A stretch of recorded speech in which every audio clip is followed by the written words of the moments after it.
Salam à vous tous, fidèles visiteurs de Maroc 24. Dans cette nouvelle vidéo du 16 décembre 2021, on a choisi de vous rapporter cette information selon laquelle l'Union européenne a sanctionné le groupe paramilitaire russe controversé Wagner, opérant au Mali, financé par la junte militaire algérienne, pour cause d'actions de déstabilisation menées en Ukraine et dans plusieurs pays d'Afrique. La décision a été approuvée à l'unanimité par les ministres des Affaires étrangères de l'UE réunis à Bruxelles et doit être publiée au journal officiel de l'UE pour entrer en vigueur. La position d'Alger à l'égard de la compagnie de sécurité russe Wagner, dont l'éventuelle arrivée à Bamako fait l'objet de spéculations incessantes, demeure une inconnue. La proximité des relations militaires entre l'Algérie et la Russie ainsi que la ligne dure du régime militaire donnent à penser que le pouvoir de Tebboune y acquiesce. Rappelez-vous que la polémique autour de l'éventuelle arrivée des paramilitaires de Wagner au Mali aura été un des points de friction dans les relations entre l'Algérie et la France. Selon les informations du quotidien français Le Monde, Alger ne voit pas d'un mauvais œil le recours du Mali aux mercenaires du groupe privé russe Wagner afin de combattre l'offensive djihadiste dans la zone.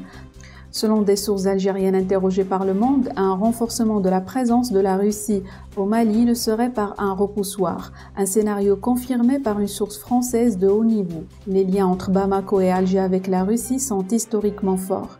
Une partie des cadres de l'armée algérienne ayant été formés en Russie et des cadres de l'armée malienne ayant été formés en Russie et en Algérie. Moscou leur vend aussi du matériel militaire. Je vous rappelle qu'Alger a été le principal médiateur des accords signés en 2015 entre Bamako et des groupes armés. Or, depuis le retrait des forces armées françaises engagées dans l'opération Barkhane et l'intervention des forces des États africains regroupées au sein du G5 Sahel, la sécurité de cette zone n'a jamais été autant menacée. Selon les informations de Maghreb Intelligence, l'incursion des mercenaires russes de la société privée Wagner au Mali est une réalité. Le régime algérien aurait promis à ses interlocuteurs maliens et russes de financer jusqu'à hauteur de 70% de l'effort de guerre qui serait engendré par l'accord militaire conclu entre Wagner et les autorités maliennes.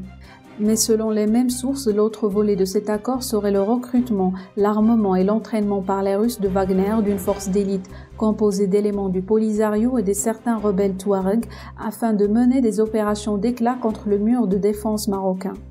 Comme vous le savez, depuis le mois de novembre 2020 et le nettoyage par les phares du passage frontalier d'El Guerguerat, le Polisario soutenu militairement par l'Algérie n'a jamais pu mener la moindre opération contre les forces armées marocaines, malgré plus de 300 communiqués triomphalistes. Aujourd'hui, Wagner apporterait son expertise pour le Polisario puisse se prévaloir d'un acte militaire significatif contre le Maroc.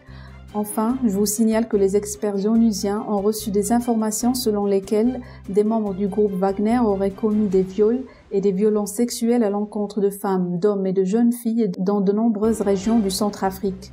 Voilà, c'est tout pour cette vidéo. N'hésitez pas à réagir en commentaire à propos du financement du groupe paramilitaire russe Wagner par l'Algérie. Je vous encourage de vous abonner à Maroc 24 pour rester informé et à la prochaine pour une nouvelle vidéo.